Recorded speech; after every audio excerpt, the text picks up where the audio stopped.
Good day. Today we'll be tackling the literature of Japan, particularly poetry. So, Japanese poetry represents one of the most profound and enduring literary traditions in the world. For more than a millennium, it has reflected the values, emotions, and aesthetics of Japanese society, serving both as personal expression and cultural identity. The study of Japanese poetry is not merely an exploration of literature, but also an inquiry into the cultural history of Japan itself.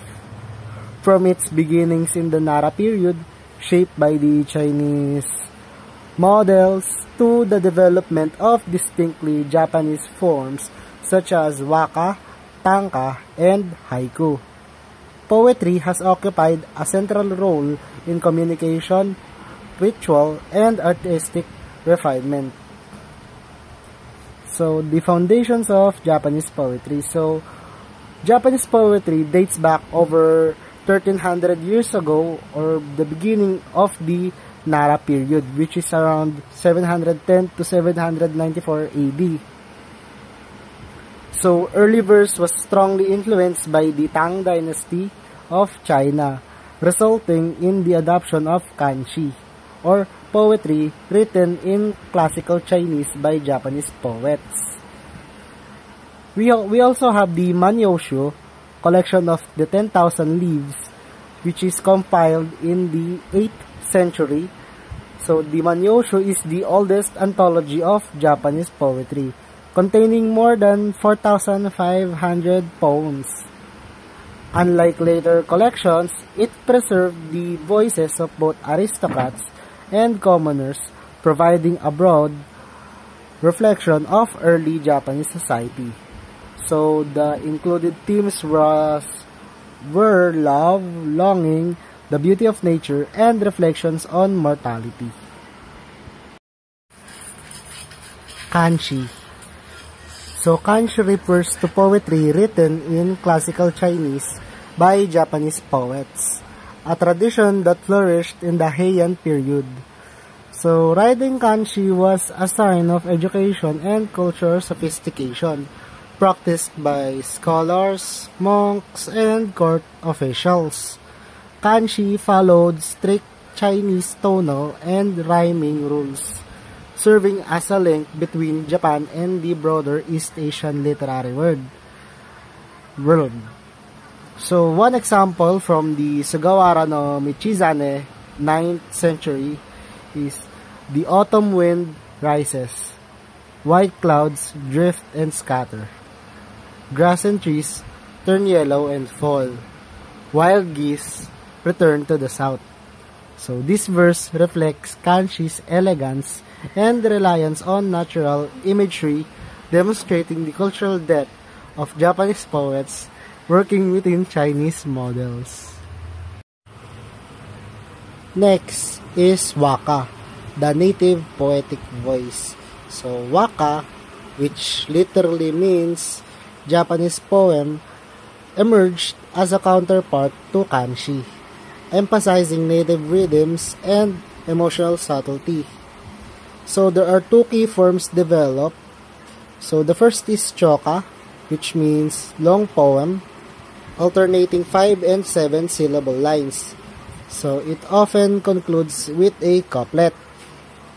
So, the second form is tanka, which is short poem. So, it has 31 syllables in a 5-7-5-7-7 pattern.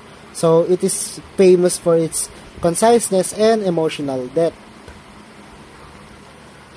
So, we also have the Koken Wakashu, which is the collections of poems, ancient and modern. So, it was compiled in the early 10th century. So, the Koken Wakashu was the first imperial anthology of waka. So, it was commissioned by Emperor Daigo and compiled by poets including Kino Tsurayuki, and it established aesthetic standards that shaped Japanese poetry for centuries. So it emphasized themes of nature, love, and the transience of life, which is also known as Mono no Aware in Japanese. So its preface, Kana preface by Kino Tsurayuki, is considered the first Japanese literary criticism outlining the purpose and beauty of poetry. So one example from the Koken Wakashu is the passage or the poem, "In the autumn fields, when the wind whispers softly, white dew gathers, drops upon the pampas grass, shining in the morning sun." So this poem highlights the anthology's refined focus on seasonal imagery and the fleeting beauty of nature. So in the iconic forms of Japanese poetry, we have first tanka. So tanka literally means short poem, is the most enduring form of Japanese poetry. It has a strict 5-7-5-7-7 syllabic structure, which is 31 syllables total. So it is celebrated for its ability to convey intense emotion and vivid imagery within a remarkably compact frame. So it originated from the longer choka, with the tanka often serving as its concluding stanza. So it was developed by the Heian period, so it became the dominant poetic form, particularly in courtly exchanges. So unlike kanshi, which reflected scholarly prestige, tanka was deeply personal, which is often used in love letters or in refined courtship rituals. So we have the common themes such as love, longing, also mono no aware, and seasonal changes. So the Koken Wakashu from earlier established the aesthetic standards for tanka that persisted for centuries. So some court poets used tanka as a way of displaying wit, refinement, and sensitivity, and it became not only a literary art but also a social practice where poems were exchanged as token of intimacy. Next is haiku. So it is Japan's most famous poetic form. So haiku is perhaps the most well-known form of Japanese poetry, since it only has 17 syllables in a 5-7-5 pattern. So the haiku captures profound truths about nature, existence, and fleeting moments. So it originated as the hokku, the opening stanza of renga, which we'll get to later.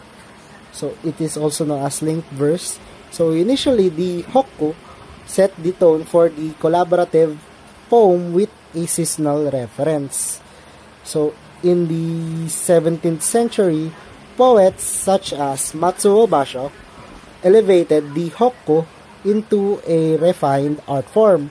By the 19th century, Masaoka Shiki formally separated the hokku into the independent haiku, giving it the identity we recognize today.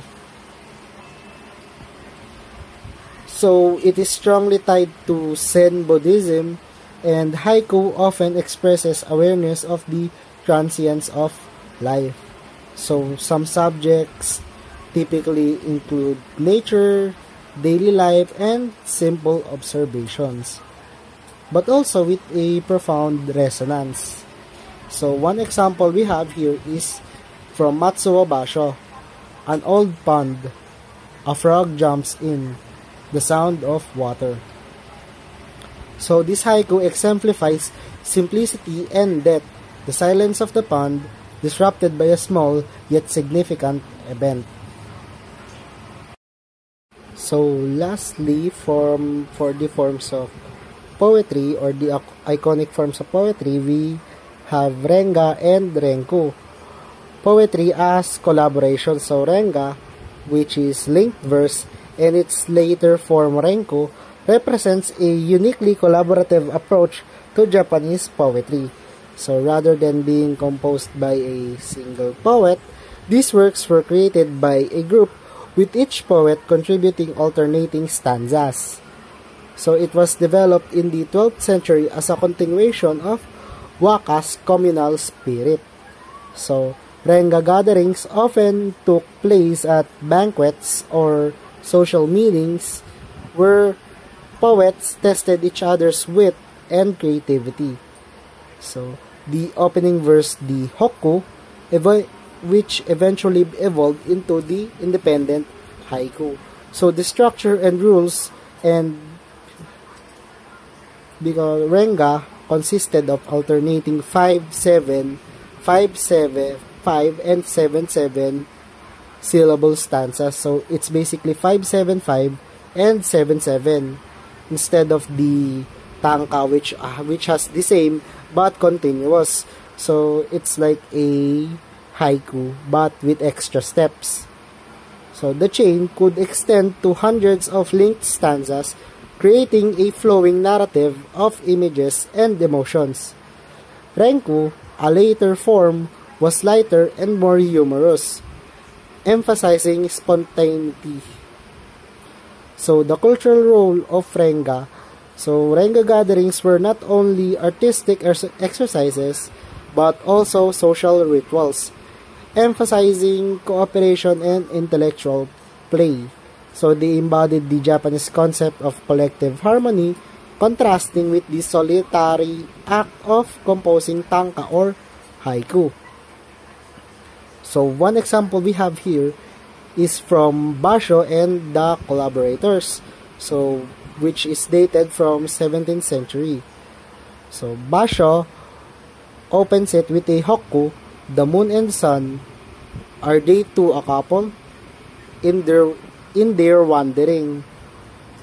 So the response to that was, when the rain falls, even the wild geese come together.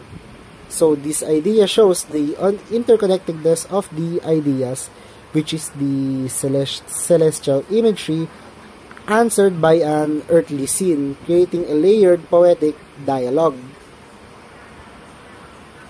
So, to sum it up, tanka is a deeply emotional and versatile form, dominant in Heian society and still influential today. But haiku is the minimalist yet profound, which is rooted in Zen and nature with global appeal. So it is still the most prominent Japanese poetry form up until now. And we also have the renga or renko, a communal art form blending wit, spirituality, and collaboration, and giving rise to the haiku.